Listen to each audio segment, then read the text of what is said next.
siapa di antara kalian yang merindukan seteguk air? Dan tiba-tiba saja menerima hujan badai bertubi, hingga air menenggelamkan kampung, menenggelamkan kehidupanmu. Lalu kau menerima pernyataan tolong. Cukupkah air semua ini untukmu? Bagaimana mungkin kau meminum air yang tak kau ketahui sumbernya? Lalu, apa bedanya? Kau berlimpahan air dan terpanggang di padang pasir kering kerontang. Gak ada. Hampir separuh hidup saya mengabdi pada dunia tulis-menulis menjadi seorang wartawan. Tak pernah terbesit dalam benakku sekalipun untuk menjadi seorang pelaut atau apapun yang berada di perairan. Tetapi hujan kemarin begitu membuat kami tak berkutik. Apa yang terjadi di dunia luar sana? Kiamat itu sungguh tak terkira. Guntur itu datang bertubi-tubi saat langit masih terang tanpa adanya tanda-tanda hujan. Anomali cuaca. Sebagai wartawan yang pernah dianugerahi pena emas oleh suatu organisasi intelektual, siapa yang mau meragukan skill pena saya? Tapi semua itu omong kosong. Saya harus menghadapi kenyataan diri bahwa organ manusia ada batasnya. Bersanjung dengan puja-puji yang tak pernah mau tahu bahwa manusia itu serba terbatas.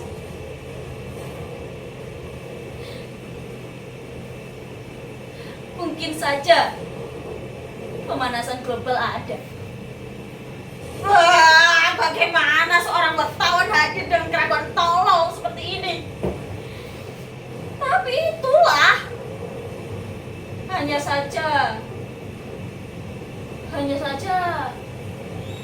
bagaimana aku mengungkapkannya? Tiba-tiba aku menjadi bego sebego-begonya.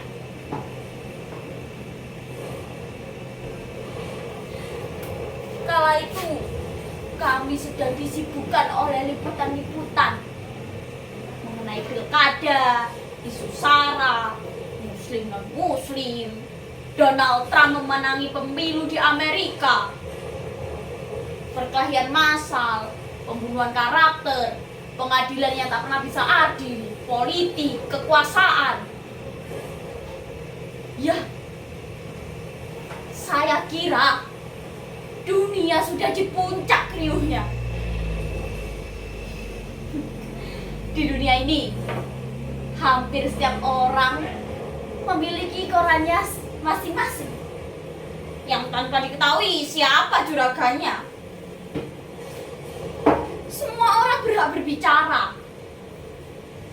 Setiap orang mengoprat korannya sendiri dan bebas mencaci maki tanpa tanggung jawab yang pasti.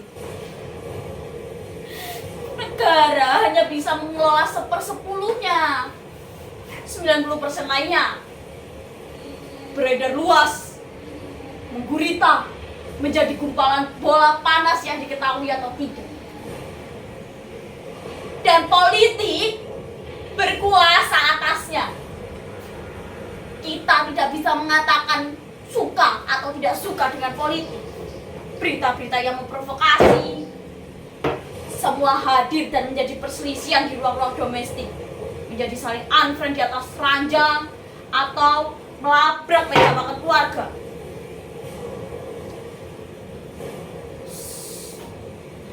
Seorang anak membantah orang tuanya hanya demi persoalan yang bukan milik mereka.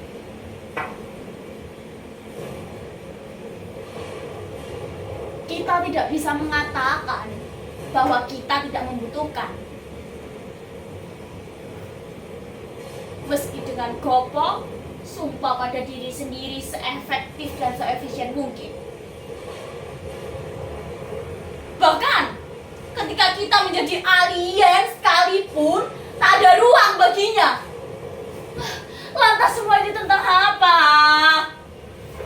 Hukum Sodom Gomora, banjir bandang katak di negeri Firaun, atau hadirnya kembali zaman Kali Yuga?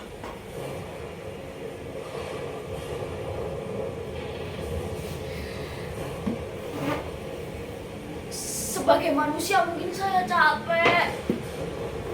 Kian hari dunia kian makin menyempit, dan jelajah informasi makin tak terbendung invalidnya. Bersamaan dengan itu, rohani saya lelah. Dan ketika saya berbicara ke Pak Direktur, ia hanya tertawa dan memberi saya sejumlah uang untuk menyegarkan diri di pub, ruang karaoke, atau hanya sekedar kelon semalaman dengan pria yang bukan suami saya. Bukan itu, bukan. Saya pergi ke rohaniawan dan kiai. Mereka bilang, ini soal keimanan. Jika kita memiliki iman, kita tidak akan hanyut. Oh, berarti saya termasuk manusia yang kurang beriman ya?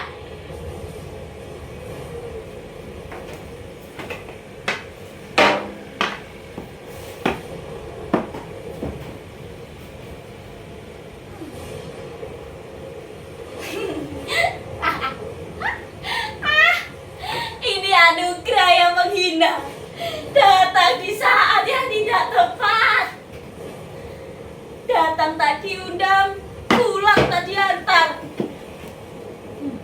Minuman keras macam apa ini jelangkung? Ini anugerah apa cobaan?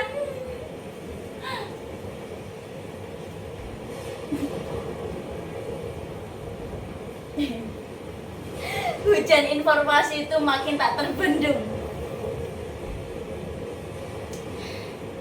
Dan saya mulai tolol untuk bisa memilah mana yang valid dan mana yang invalid. Suatu hari, koran di mana tempat saya bertanggung jawab memimpin redaksi itu tercetak dengan berita acak. Seperti kolase-kolase huruf yang tak terbaca. Tidak ada yang salah. Di komputer saya, semua aman-aman saja. Tidak tahu mengapa, tiba-tiba saya dinonaktifkan. Kesalahan yang sama terjadi dalam bentuk yang berbeda. Setelah menunjuk pemimpin redaksi baru dengan pengawalan yang super ketat, koran hari selanjutnya tercetak tanpa ada satupun huruf. Kertas kosong.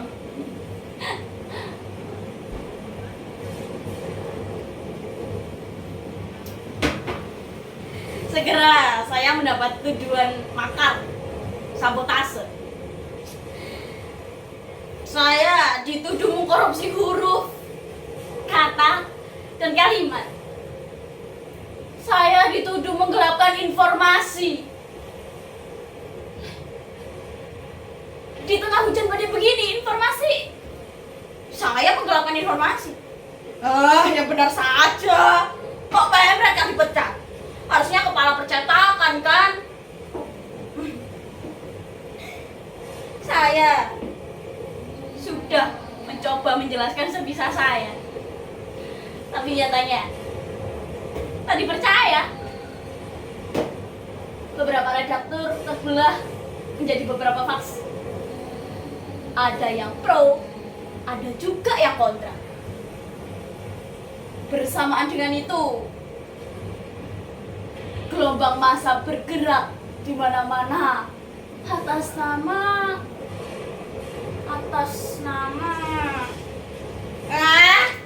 banyak sekali tema yang berseliweran. Saya tidak paham. Bersamaan dengan itu pula, langit membuka dirinya seluas-luasnya terhadap hujan. Hujan jatuh ke bumi seperti langit membelah bumi.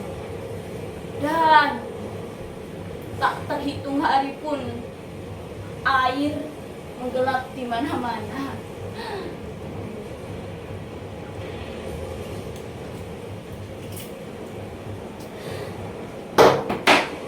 Hujan badai sama nilainya dengan musim kering kerontang bertubi-tubi. Kesulitannya adalah mendapatkan air yang berkualitas. Perumpamaan mending hujan seharian daripada musim kering kerontang bertubi-tubi tak berlaku. Sebab bisa saja yang kita minum sebenarnya adalah air comberan. Banyak orang yang berkata-kata tapi tidak ada maknanya. Orang yang tak mau berbicara dituduh tak mau ambil alih dalam pertumbuhan. Sementara air murni yang dibutuhkan begitu sederhana yang keluar dari sumbernya yang murni sudah tidak ada. Bangsa ini seperti terkena kutukan. Tebas sana, tumbuh sini, tebas sini, tumbuh sana. Bangsa ini tak akan bisa jadi apa-apa.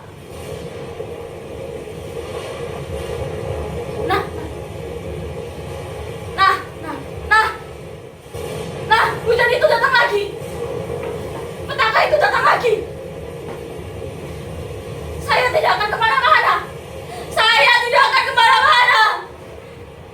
Hujan badai sama nilainya dengan musim kering kerontang bertubi-tubi. Kesulitannya adalah mendapatkan air yang berkualitas. Perumpamaan mending hujan seharian daripada musim kering kerontang bertubi-tubi sudah tak berlaku. Sebab bisa saja yang kita minum sebenarnya adalah air comberan. Banyak orang yang berkata-kata tetapi tidak ada faktanya. Orang yang tak mau berbicara dituduh tak mau ambil alih dalam pertumbuhan. Sementara air murni yang dibutuhkan begitu sederhana yang keluar dari sumbernya yang murni sudah tidak